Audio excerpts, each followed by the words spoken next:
Bienvenue à vous, Babili Banga TV. Il faut otala kaka avec la naturelle. Dès la bisabino toujours na kateli Banga TV borozala toujours na ba surprise ebele. Et na pesi binombo te bisika boswami na mukili mobimba, Kinshasa, Paris, États-Unis. Bolanda ka toujours li Banga TV na pesi binomba mbote ebele wana na moni na ngamu ya France. Aris Ndaya, je vous salue là où vous êtes. Na pesi mbote mingi babi pipo nzenga mbonga kisela la raté na Paris na pesi mbote mingi babi venanga ya kati Marel depuis Allemagne na pesi mbote vraiment ya mingi quand na lobaka libanga TV wara toujours des surprises ba nouveauté lelo na zali na kati ya répétition bisika o wapi Ibratom piana babi Ibratom piana bisika wapi a répétaka na ye na zwa ba imanche bomo na ndenge nini asala ka ba répétition na ye bomo na ndenge nini a évoluer kana groupe na ye parce que boyebi que Ibratom piana alongwa déjà et pas Fabrigas maestro akoma kosala groupe na ye moko yango lelo na yaki là où a répétaka bomo na ndenge ni musala ezokende babi bisika Ibratom piana musala eza toujours kitoko babi mwana mobali oyo azwa kombo ya JB piana papa chéri kalo kwa papa chéri asala musala kitoko et puis asala musala kitoko bolanda ba imanche na ye.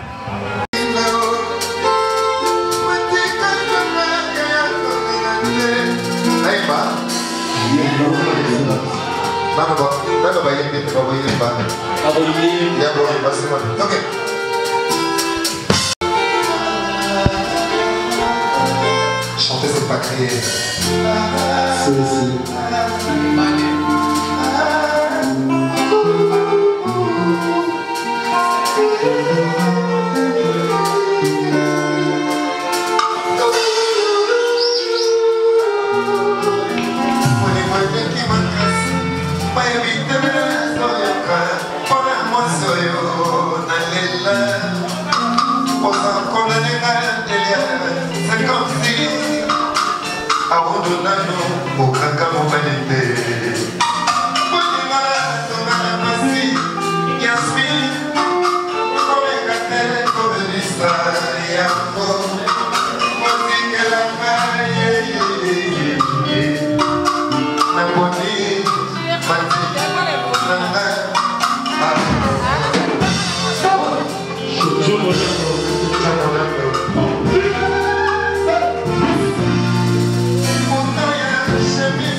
Nalika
Suka lelo ezalaki jusqu'à répétition bisika wapi ibaton piana à répétaka.